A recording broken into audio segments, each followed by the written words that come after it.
My name is Ruth Eddington, and I am 77 years old. I have lived in Goldsboro for 52 years, ever since my late husband Alan and I bought this house on Cedar Street. Now the house seems too big for me alone, but I can't bring myself to move. Every corner here holds memories. Today is Sunday, and I'm getting ready as usual for a visit from my son and daughter-in-law. They come to my house for lunch every 2 weeks. Perry says he's worried about me, but I know he and Audrey really just need to make sure I haven't gotten off my high horse and willed the house to someone else. I'm standing at the stove, stirring the stew, Perry's favorite dish from childhood. Through the kitchen window, I can see my neighbor Una walking her dachshund. She waves at me and I wave back. Una is one of the few people in Goldsboro with whom I have a real relationship. She's 15 years younger than me, but that doesn't interfere with our friendship. Glancing at the clock, it's 12:30. I realize I still have time to finish cooking before they arrive. They always show up at exactly 1 o'clock, never earlier and never later. Perry inherited his punctuality from Alan. Alan, it's been 8 years since he passed away, but I still talk to him every day, especially when I'm cooking. He loved to sit in the kitchen and watch me, telling me his endless anecdotes and stories. He had an excellent sense of humor. Life is too short to spend it without laughter, he often said. Alan worked as a letter carrier for 35 years, and I worked at the same post office. That's where we met back in 1968. I wonder what Alan would say about our son now. How he looks at me like I'm a burden to be put up with because of an inheritance. I think he'd be disappointed. Perry was his pride, his only child, born when we'd given up hope. But the years and living with Audrey changed him. Or maybe he'd always been like that. I just didn't want to notice it. The sound of a car pulling up distracts me from my thoughts. Looking out the window, I see their black sedan. Perry always buys the same make of car, only the models change every 5 or 6 years. Audrey comes out first, fixing her unchanging hairstyle. Short blonde hair styled with such precision that it looks like every strand is glued in place. She's wearing a pale blue dress and pearl earrings, simple but expensive. I know they're expensive because she once purposely left a check in plain sight. Perry appears next, tall and stout. In his 50s, he still retains his figure, though his dark hair has already turned noticeably gray at the temples. He looks like Alan when he was younger, but there's not the warmth in his eyes that my husband always had. I open the door before they can ring the bell. "Mom, you look great," Perry says, hugging me. It's his standard greeting, which he says in the same tone of voice every time, no matter what I actually look like. "Hello, Ruth." Audrey kisses the air next to my cheek. "What's that wonderful smell? Have you been cooking all day again?" The concern in her voice is feigned. "You shouldn't have gone to so much trouble," she continues. "We could have brought something from the restaurant." I know she would have preferred it that way. Audrey hates home-cooked food, especially food I've made. Perhaps she's afraid I might poison her. That thought amuses me sometimes. "It's nothing," I reply. "I like to cook. Besides, what else is an old lady like me to do?" Perry frowns. "Mom, you're not old. You're only 77. "That's right," I smile. "Isn't that old?" We walk into the living room. I notice Audrey's gaze sliding around the room. She's always looking around, like she's evaluating possessions. Her gaze stops at Alan's picture on the mantelpiece. "8 years old today, right?" she asks, pointing to the photo. 8 years and 3 months, I correct her. "But who's counting?" Perry coughs awkwardly. "Mom, have you thought about maybe moving to a smaller place? This house requires a lot of upkeep." Here it comes. Not 5 minutes later, he's already talking about the house. Perry has been bringing it up regularly for the past 2 years, suggesting options ranging from a nursing home to a small apartment near them. All of this, of course, is for my own good. "I like my house," I reply. "And I have Una who helps with the cleaning once a week." "That's your neighbor?" Audrey wrinkles her nose. "Ruth, she's totally unreliable. You don't even have a formal contract." "Why would I have a contract with a friend?" I'm genuinely surprised. Una's been coming to me for 15 years, ever since she moved to our street. She's never once let me down. "It's still wrong," Audrey insists. "We could hire a professional assistant." I know where she's going with this. Hire someone to not only clean but to keep an eye on me. Maybe look for valuables or documents. I'll think about it, I reply, even though we both know it's not going to happen. We move on to dinner and I serve the vegetable stew. Perry pounces on the food with gusto, while Audrey picks at her plate as usual. How are you doing at work? I ask to keep the conversation going. Same old, Perry replies with a mouthful. Lots of flights, not much time, going to Charleston next week. What about you, Audrey? She looks up from her plate. A call center is a call center. Nothing interesting. I nod, even though I know she actually has something to tell me. A month ago, Yuna, who works at the same company, told me that Audrey was put on probation because of a conflict with a customer. But of course, Audrey would never share that with me. After lunch, we move back to the living room for coffee and dessert. I serve apple pie, another recipe Alan's favorite. Mom, I noticed your roof needs repair, Perry says. I can send the guys who did ours. Thank you, dear, but I've already made arrangements with Mr. Polk. He's coming next week. Old man Polk? Perry raises his eyebrows. He's 80. 79, I correct him. And he's still the best roofer around. But his services must be expensive, Audrey interjects. Ruth, you've got to save money, that's it. They're not worried about the roof. They're worried about my money. Money that could be their money someday. Don't worry, darling. I smile. I can well afford it. Audrey and Perry exchange glances. I know what they're thinking about my savings, about Alan's pension, about the insurance policy I got after he died. They're sure I've got a lot of money stashed away. And they're not entirely wrong. Alan and I have always been frugal. By the way, I say, rising, I want to show you something. I go into the bedroom and come back with a small box. What is it, Mom? Perry asks. Some jewelry I'd like you to take for safekeeping, I answer as I open the box.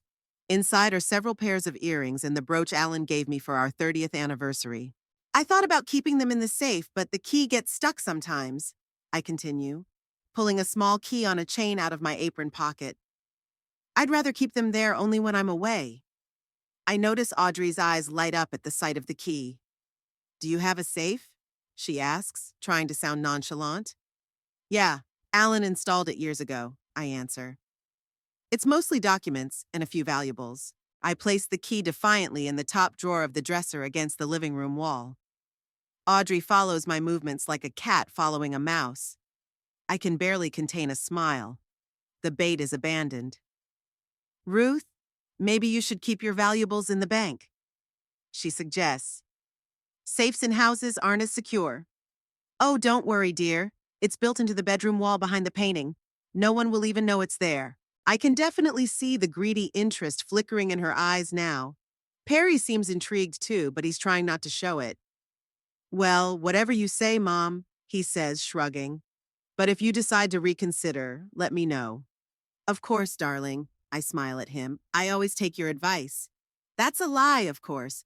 I stopped listening to Perry's advice a long time ago. Ever since he married Audrey, he's become just an echo of her. The rest of the day goes on as usual. Perry watches the sports channel, Audrey flips through a magazine, and I do my knitting. But I notice Audrey glancing at the dresser from time to time. I can almost hear the gears turning in her head. By 5 o'clock, they're getting ready to leave. Perry hugs me goodbye and promises to call me during the week. Audrey kisses the air near my cheek again. Take care of yourself, Ruth, she says. And don't forget to take your medicine. She always reminds me about my medication, though I never forget to take it. It's part of her image as a caring daughter-in-law. I stand at the door, waving at them until their car disappears around the corner. Only then do I let the smile fall from my face. Monday morning greets me with cold rain drumming on the roof. I wake up as usual, at 6 in the morning, without any alarm clock. The long-standing habit of getting up early has stayed with me even after retirement. Lying in bed, I listen to the sound of the rain and think about Perry and Audrey's visit yesterday. Every visit leaves a bitter residue that I used to studiously ignore. But as you get older, you become less tolerant of falsehood, especially when it comes from your own family. When exactly did they change? Or maybe they'd always been like this and I just didn't want to see it. Perry had been a good boy as a child, a little stubborn but kind and helpful. Alan had always been proud of him. "Our son will go far," he often said. And Perry really well settled. A stable job as a truck driver in a large transportation company, his own house, a decent car. Not exactly an outstanding career, but a decent life. Things started to change when he met Audrey. I remember the day he brought her to our house for dinner. A tall blonde with cold blue eyes and a strained smile. She was 32, 5 years younger than Perry, and had just divorced her first husband.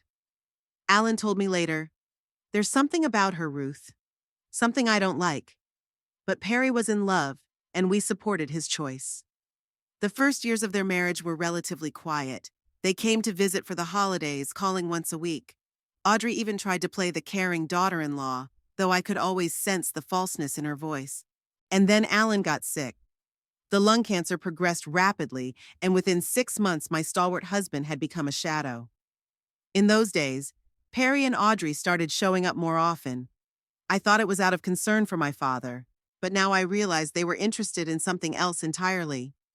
One day, a month before Alan died, I overheard them talking in the hospital hallway. They didn't know I'd left the room. "How much do you think they'd managed to put off?" Audrey asked. "The house is fully paid off, plus pensions." "I don't know," Perry answered. "Dad had always been secretive about finances. We'd have to find out. If they have savings, we could—" I coughed, and they stopped talking.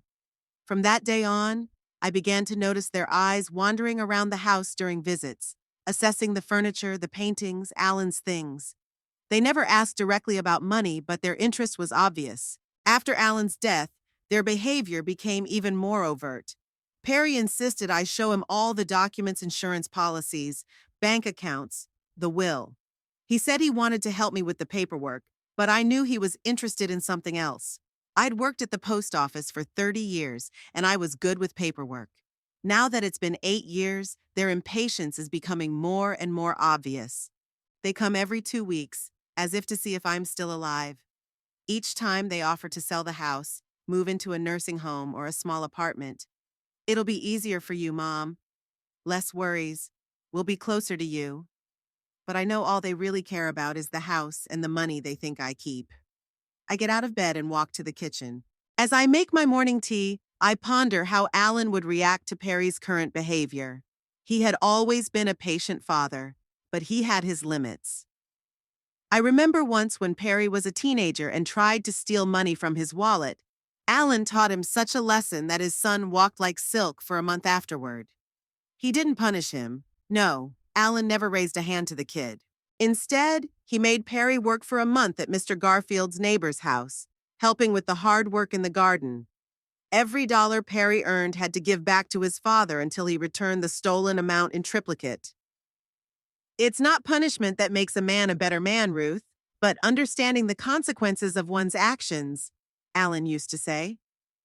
Maybe Perry and Audrey need a lesson too? Tea is ready, and I sit by the window, watching the rain turn my garden into a blurry watercolor. I wonder what Alan would do in my shoes. He was always a master of pranks, especially when it came to those who deserved it. I remember the case of Mr. Dawson, the postmaster, who liked to peep at women in the locker room. Alan set it up so that Dawson got stuck in the women's restroom while checking out of the main office. He was found 2 hours later, red with shame and anger. After that, he transferred to another department. The ringing of the phone interrupts my memories. It's Una. "Good morning, Ruth. How are you today?" "Rainy and a bit lonely," I answer honestly. "And you?" "Same old, same old." "Listen, I can't come on Wednesday. I've got to pick up my grandson from school. Can I reschedule for Thursday?" "Sure, Una. Thursday would be fine." We chat a bit more about the weather, her grandson, the new baker at the local bakery. Una is one of the few people who talks to me for no reason, no ulterior motive. Talking to her makes my heart feel warmer. I finish my tea and decide to clean up a bit, even though Una isn't coming until Thursday. I like a tidy house, another habit left over from living with Alan, who couldn't stand clutter. Walking past the dresser in the living room, I stop. The drawer where I defiantly put the key to the safe yesterday is slightly pulled out. I distinctly remember closing it all the way. So Audrey couldn't resist looking in there before she left after all. I wonder what she thought when she didn't find the key. She must have been disappointed. The thought of a disappointed Audrey makes me smile. Maybe she needs a bigger lesson, something to make her and Perry rethink the way she treats me. The rest of the day goes by with the usual chores, cooking, reading, late night TV. I go to bed thinking that I need to come up with something special for Audrey and Perry, something Alan would definitely approve of. Tuesday afternoon, the phone rings. It's Perry. Hi, Mom. How are you? I'm fine, honey. How are you? I'm fine. Listen, Audrey and I were thinking about coming over Friday night. Maybe we could spend the night, if that's okay with you. I have to be in Richmond Saturday morning and you're closer. That's unusual. Usually they avoid staying overnight at my place. Of course, darling. I'll be glad to see you.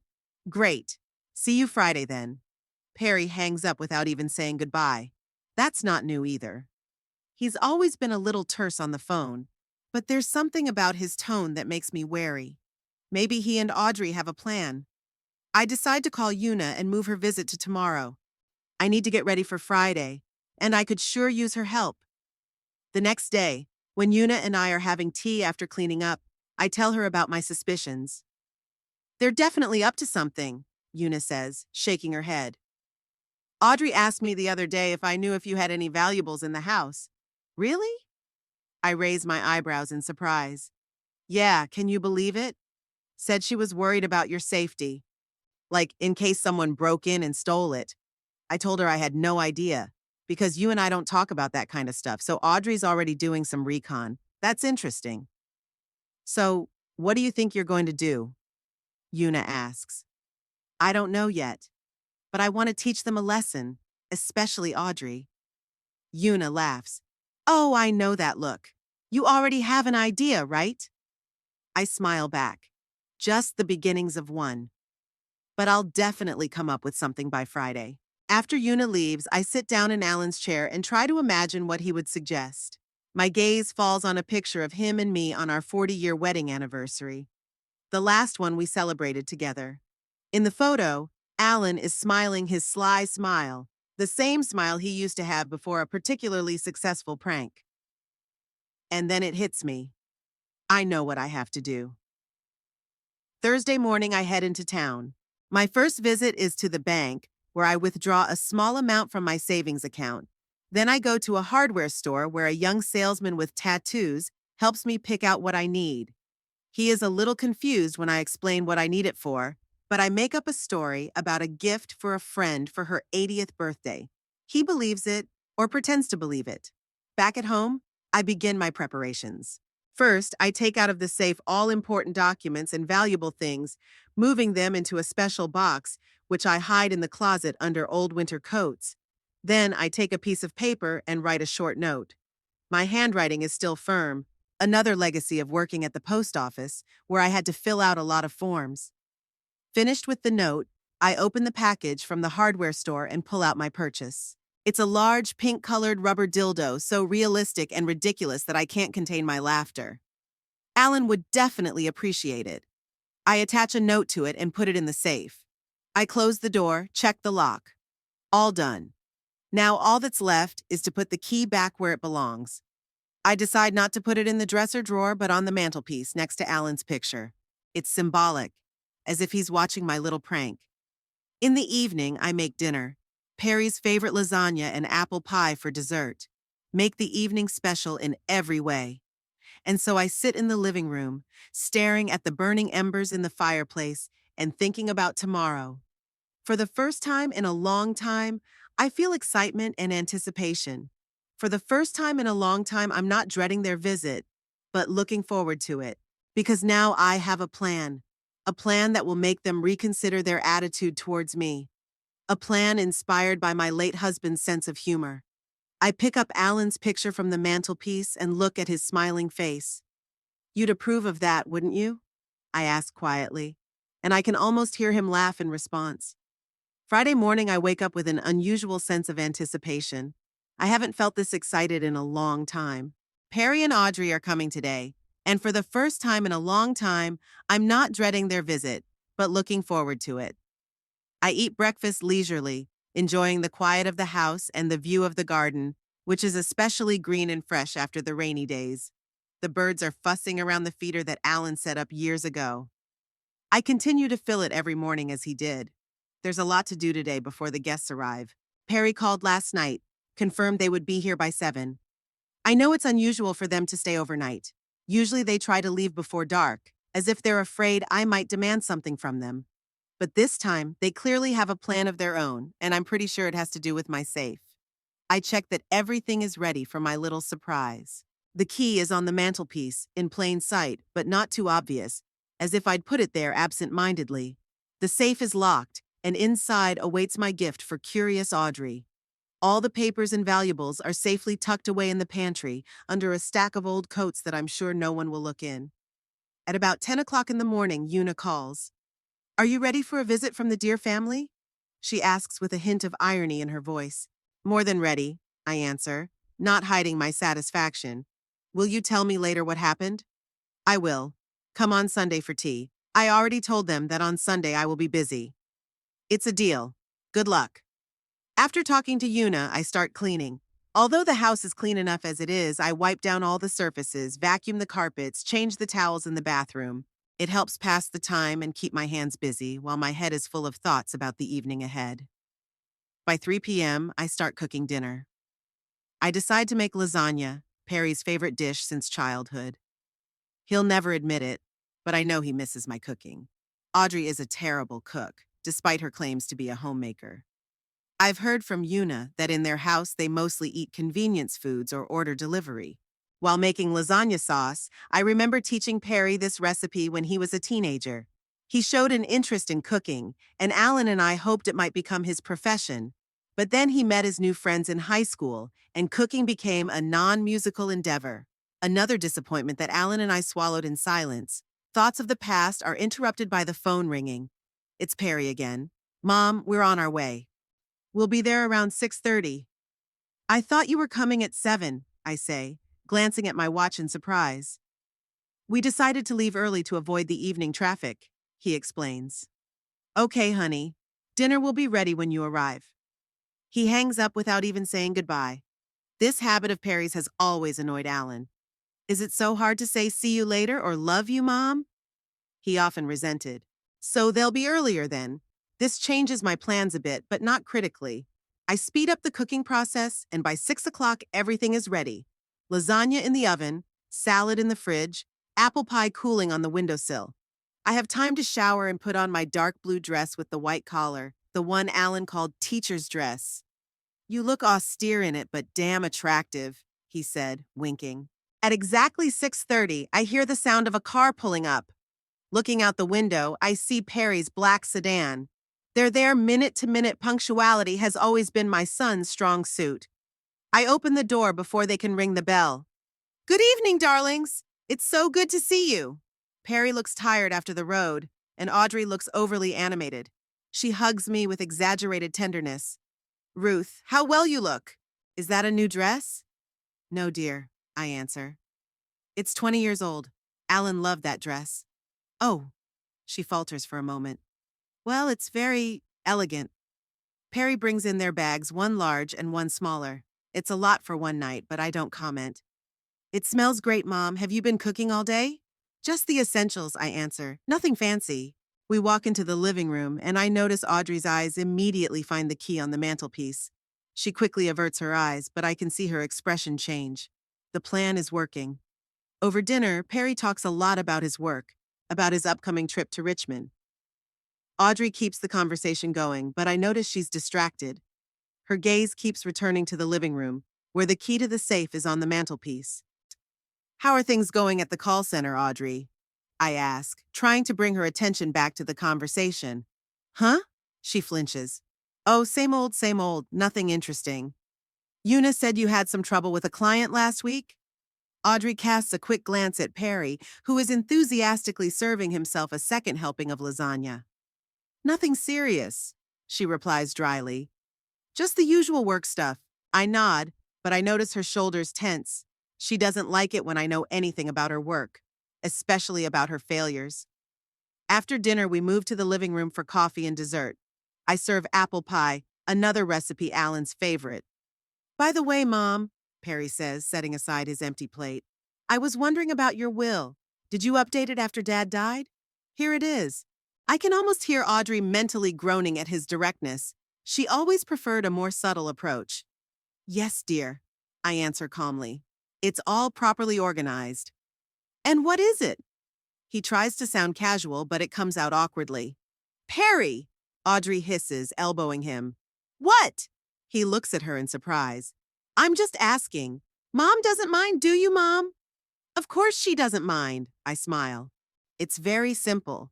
The house and most of the savings will go to you.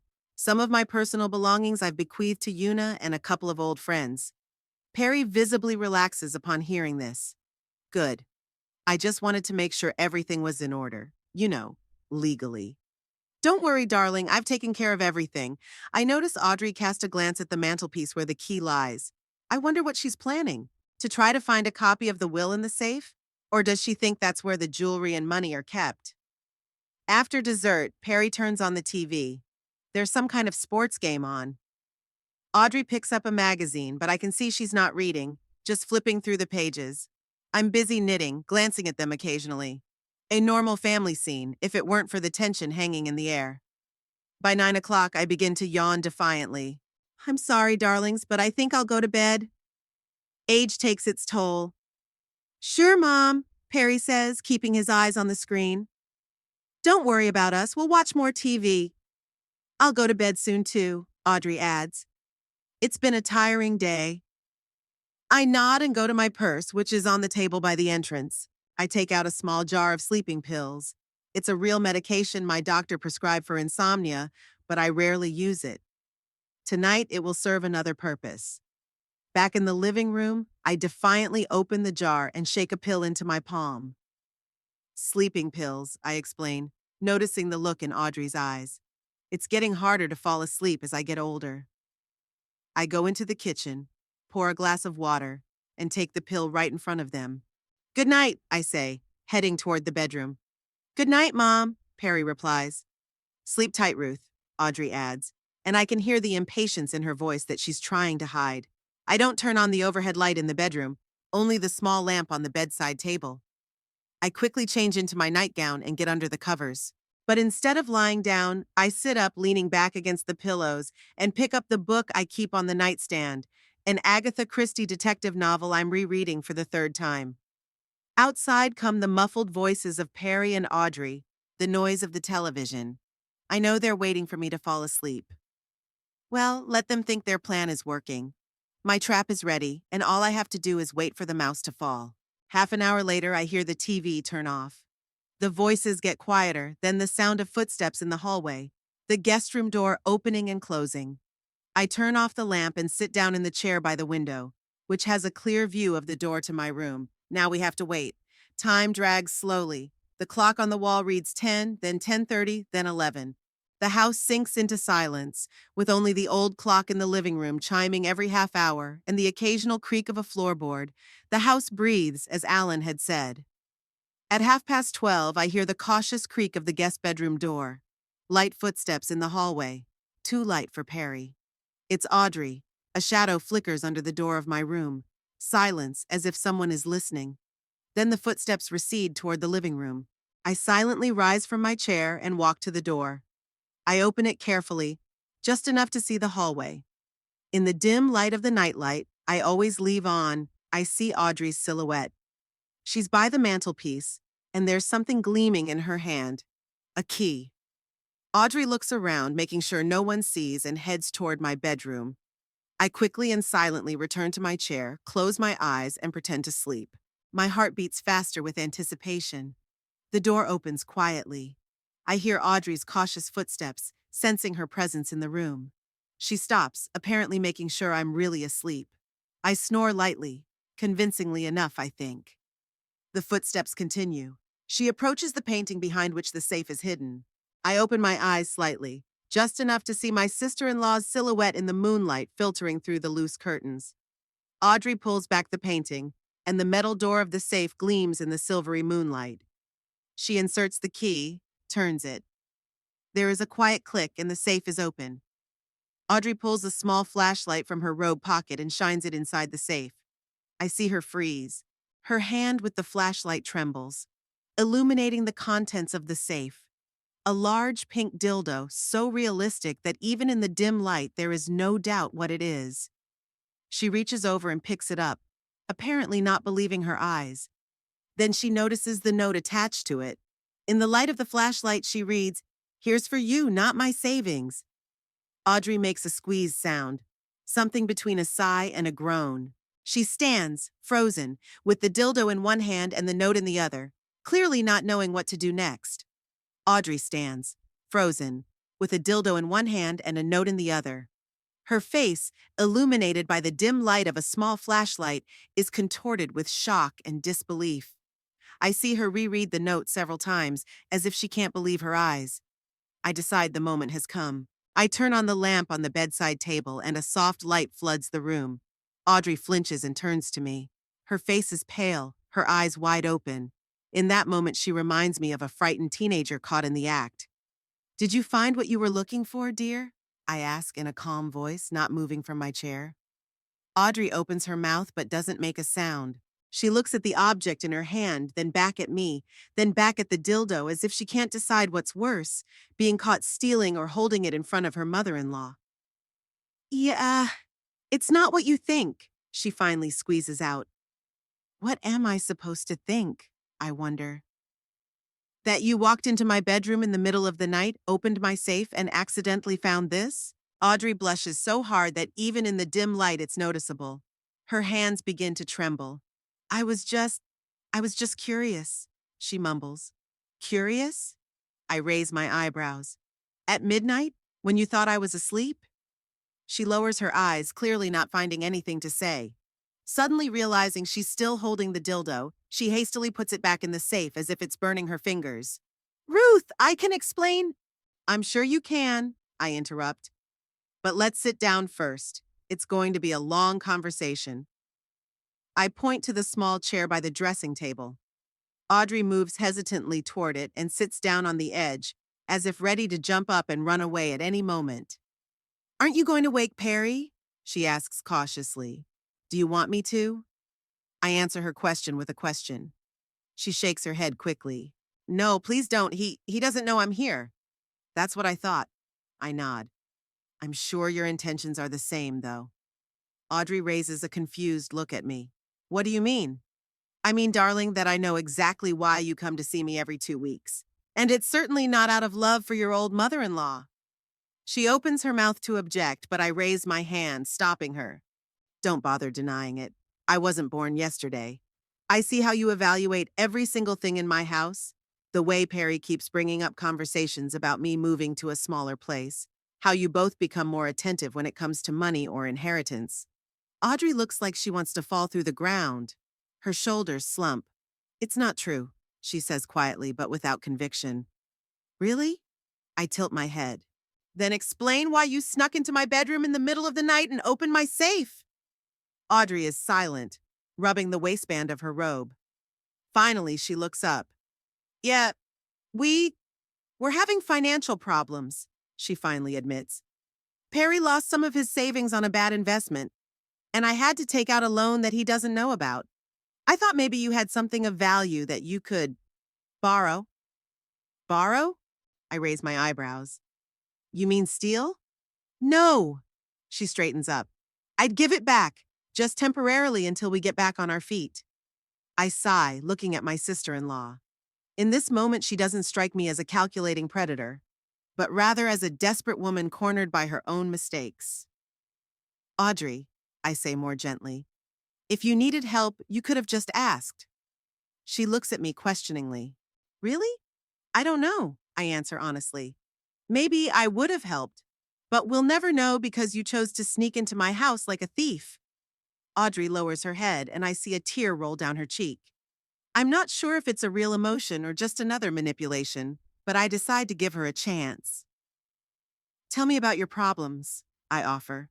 "Real problems, unvarnished and manipulative." She hesitates, but then, like a dam bursting, she starts talking.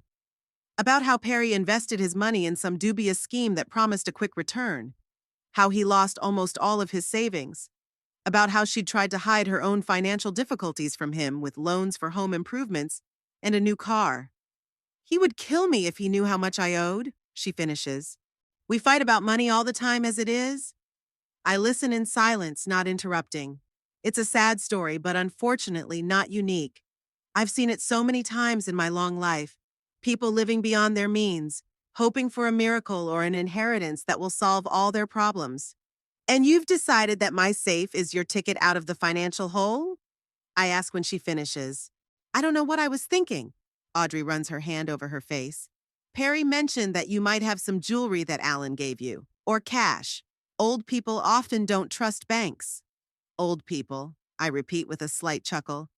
Yes, we are so distrustful and naive, aren't we? Audrey looks embarrassed. That's not what I meant. No, that's exactly what I mean, I say firmly. You and Perry think I'm an old, naive woman, easily fooled, who doesn't see your manipulations or understand your true motives. I get up from my chair and walk over to the safe, still open. I take the dildo from there and turn to Audrey, who is looking at me in horror. Do you know why I put this here? I ask. Because I knew that sooner or later you or Perry would try to look in my safe. And I wanted you to realize that I'm not the helpless old lady you think I am. I'm putting the dildo back in the safe and closing the door. All my valuables, jewelry, documents, money, have been in the bank for a long time. In a safe deposit box that only my lawyer and I have access to. Audrey looks at me with a mixture of shame and surprise. You have an attorney? Of course, I return to my chair. Minus Mr. Graves has been handling my cases for 15 years. A very competent man, and unlike some people, he doesn't wait for me to die to get his share. The last words clearly hurt Audrey. She flinches as if slapped. You don't expect me to die? I tilt my head. Maybe not consciously. But haven't you envisioned, after I'm gone, taking this house apart, selling the furniture, looking for hidden valuables?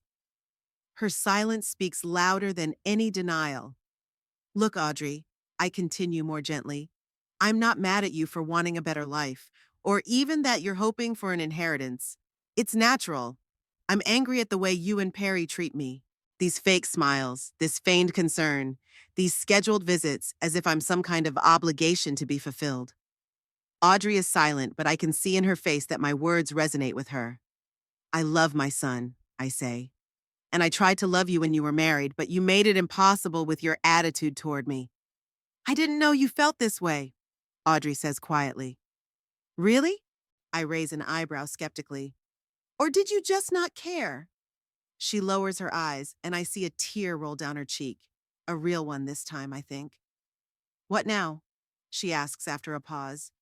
Are you going to tell Perry? I hesitate.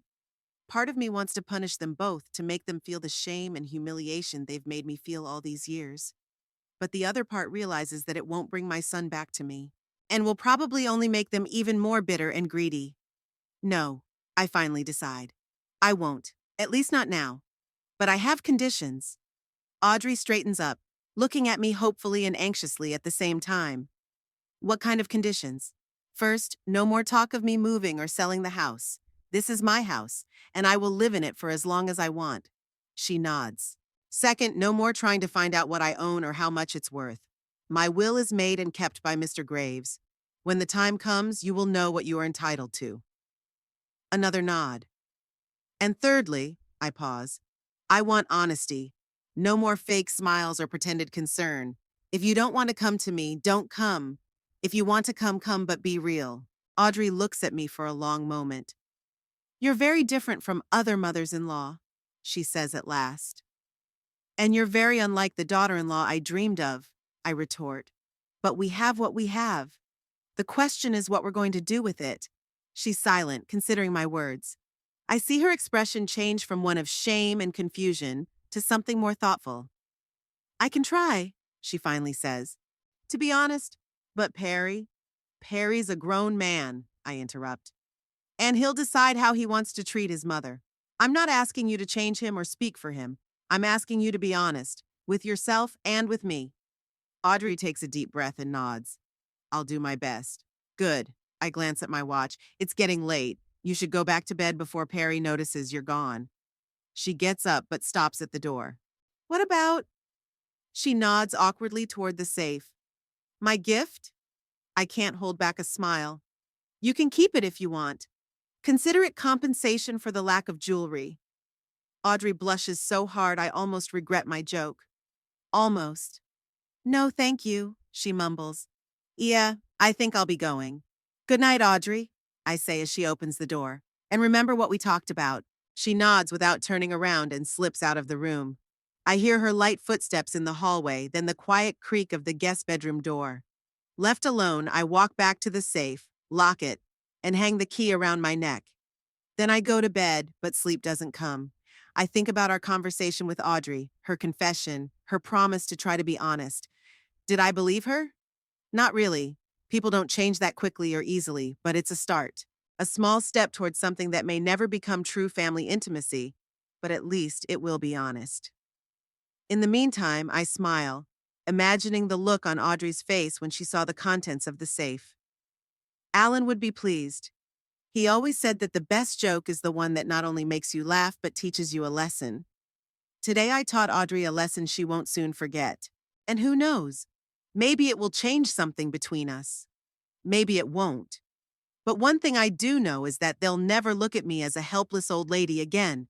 It's a small victory, but it means a lot to me. I close my eyes, feeling a satisfaction I haven't felt in a long time. And finally, I fall asleep with a smile on my lips. Saturday morning greets me with bright sunlight streaming through the curtains. I wake up rested, despite my late-night conversation with Audrey. The clock reads 7:30, my usual wake-up time. I wonder if Audrey is up yet. And what did she say to Perry if he noticed her late-night absence? I take my time getting dressed, picking out the light blue dress that Alan called my battle attire. When you put it on, Ruth, you look like you're ready to fight dragons, he said, smiling. I needed that confidence today. After combing my hair and applying a little lipstick, I walk out of the bedroom. There are voices and the clinking of dishes coming from the kitchen. So they're already up. I take a deep breath and head over there. Perry is sitting at the table, reading the local paper I subscribe to. Audrey is at the stove, stirring something in a pot. A typical morning scene if it weren't for the tension hanging in the air. Good morning, I say as I enter the kitchen. Perry looks up from the paper and nods. Good morning, Mom. How did you sleep? Fine, thanks, I say, glancing at Audrey, who avoids making eye contact with me. And you? Fine. Perry returns to the paper. Audrey's making oatmeal. Do you want some? I'd love to. I sit down at the table across from him. When are you leaving for Richmond? After breakfast, he answers. The meeting is at 1 o'clock, but the roads can be busy. Audrey finally turns around, holding a pot of oatmeal. Her face is paler than usual, with dark circles under her eyes. Clearly didn't get much sleep after our late-night meeting. I put cinnamon and apples in it, she says, pouring the oatmeal onto plates. I hope you don't mind, Ruth. It sounds delicious, I smile at her, noticing how she tenses at my friendly tone. We start eating breakfast in awkward silence. Perry doesn't seem to notice the tension, engrossed in an article about the local elections. Audrey barely touches her portion, moving her spoon around the plate. I eat quietly, contemplating how to start a conversation. The oatmeal is great, Audrey, I say finally. You've always been a good cook. She looks up in surprise. It's probably the first real compliment I've paid her in a long time. Thank you, she replies quietly. Perry puts the paper aside and looks at us. What's wrong with both of you today? You two seem weird. Nothing weird, I sip my coffee from my cup. I just have something important I'd like to discuss with you both. He frowns, straightening in his chair. Is something wrong, Mom? Are you sick? It's typical of Perry to immediately think the worst, especially if it might affect his plans or finances.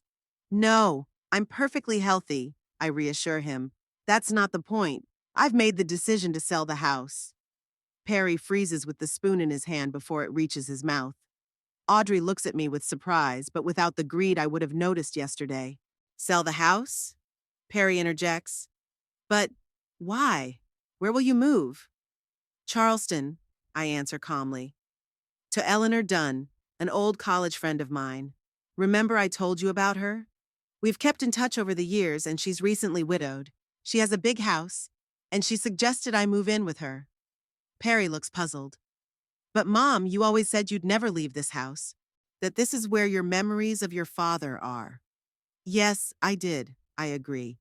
But I realized that I could take the memories with me. And the house. It's just a building. Sometimes you have to move on. Audrey is silent, but I can see that she understands the real reason for my decision. Our late-night conversation clearly didn't go to waste. When did you decide this? Perry asks, still in disbelief. I've been thinking about it for a while, I answer evasively. But I've made up my mind recently. What are you going to do with the money from the sale? His voice becomes tense, and I know what he's thinking. I'll put some of it in the bank, I say. I'll spend most of it on traveling. Travel? Perry almost shouts the word. At your age? What's wrong with my age? I raise my eyebrows. I'm 77, not 107. I'm healthy, active, and perfectly capable of seeing the places your father and I have always dreamed of visiting but put off until later. Paris, Rome, Greece. I have a whole list. Perry looks like he's been kicked in the butt. I can almost hear his inheritance plans falling apart. But Mom, this is irresponsible. You have to think about the future, about what, Perry? I interrupt, looking him straight in the eye. You? About what you'll get when I die? He blushes, but doesn't deny it. That's not what I meant. That's exactly what I mean. I set the spoon aside. Listen to me, both of you. I know about your financial problems. Perry casts a quick glance at Audrey, who sits with her eyes down. Did you tell her? He hisses.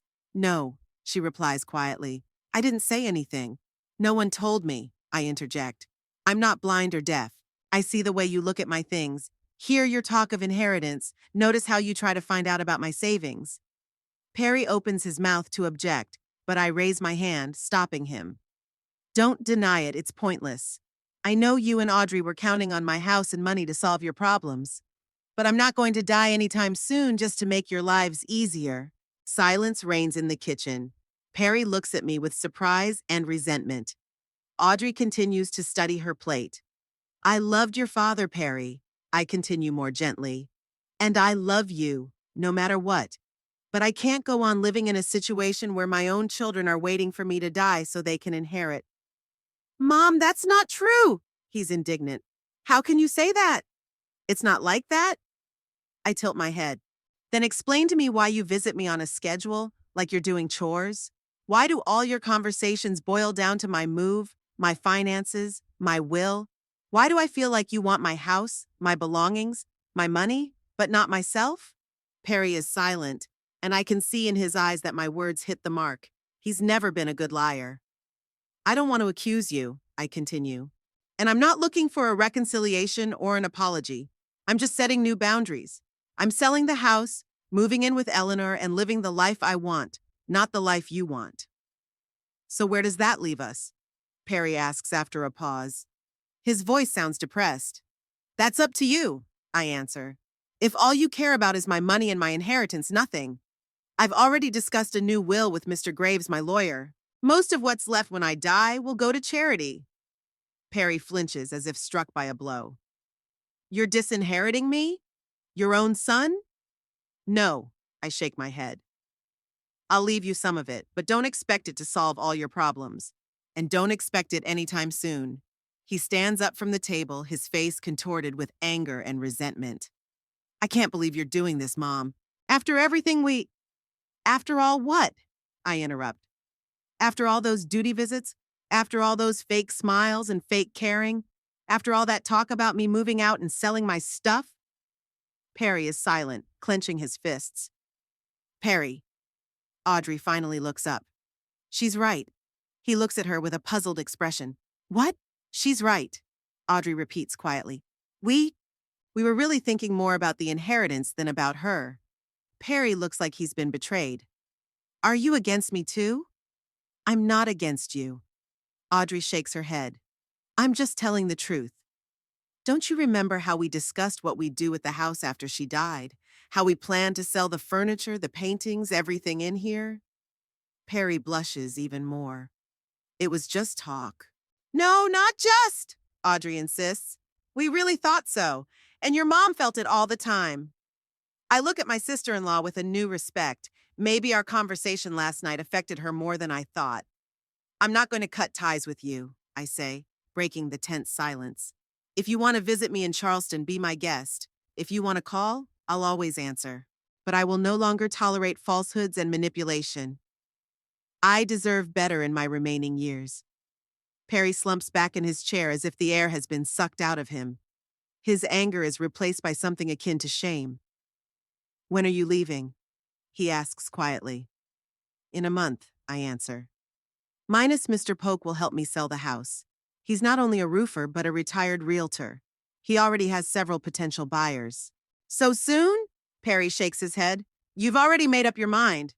Yes, I have, I confirm. And I feel better than I have in years. What about, all this stuff? He circles the kitchen. The furniture, the dishes, the pictures. Some of it I'll take with me, I explain. Some of it I'll sell. A few special things I'll leave to you if you want them. But not out of guilt or obligation, but because it's the right thing to do. Audrey reaches across the table and suddenly takes my hand. I'm going to miss you, Ruth, she says, and there's a sincerity in her voice that I've never heard before. Really miss you. I squeeze her hand in return. Thank you, Audrey. I'll miss you both too. But this isn't the end. Just a new beginning for all of us. Perry looks at our joined hands in bewilderment. He clearly doesn't understand what's happening between us. What's changed overnight? We should get ready, he finally says, getting up from the table. It's a long drive to Richmond. Audrey reluctantly lets go of my hand and nods. Yeah, sure. I'll do the dishes and pack. Don't worry about the dishes, I say. I'll do it myself. She smiles at me for the first time all morning. Thank you. Perry walks out of the kitchen without another word. I hear his heavy footsteps on the stairs. Audrey lingers, helping me gather the plates. You're not going to give me away, are you? She whispers. About last night? I won't, I promise. But you have to tell him yourself. About your financial problems, about your loans. Secrets ruin relationships, Audrey. She sighs. I know, I'm just afraid of his reaction. Perry is more like his father than he realizes, I say.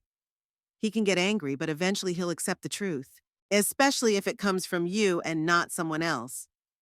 Audrey nods and goes upstairs after her husband. I stay in the kitchen, washing dishes and reflecting on what just happened. It wasn't the easiest conversation I've ever had, but it may have been the most necessary. Half an hour later, they come downstairs with their bags. Perry still looks hurt, but not so angry anymore. Audrey stays close to him, but her gaze, turned to me, is full of a new warmth. We'll be in touch, Mom, Perry says, awkwardly hugging me goodbye. About everything. Of course, honey, I pat him on the back. Take care of yourself, and be careful driving. Audrey hugs me tighter and longer. Thank you, she whispers in my ear, for the lesson. I smile, knowing she's referring not only to our conversation this morning, but also to the nighttime meeting at the safe. You're welcome, sweetheart. I stand on the porch, waving at them until their car disappears around the corner. Only then do I allow myself to take a deep breath of relief. It's done. I've finally said what I should have said a long time ago. Back in the house, I make my way to the bedroom and open the safe. I take out a pink dildo from there, my unusual but effective instrument of truth. Looking at it, I can't contain my laughter. You were right, Alan, I say out loud. Sometimes it takes unconventional methods to get the truth out. I put the toy in the back of the drawer, who knows, it might still be useful, and walk out into the garden. It's a beautiful sunny day, and I have lots of plans ahead of me. I need to call Eleanor to discuss the details of the move, meet with Mr. Polk about selling the house, start making a list of places I want to visit. For the first time in a long time, I feel truly free. Free of expectations, free of manipulation, free of fake caring, free to live my remaining years the way I want to, not the way that is convenient for others. Sitting in the garden in Alan's chair, I look up at the sky and smile. Life is just beginning, Ruth Eddington, and this time you will live it on your own terms.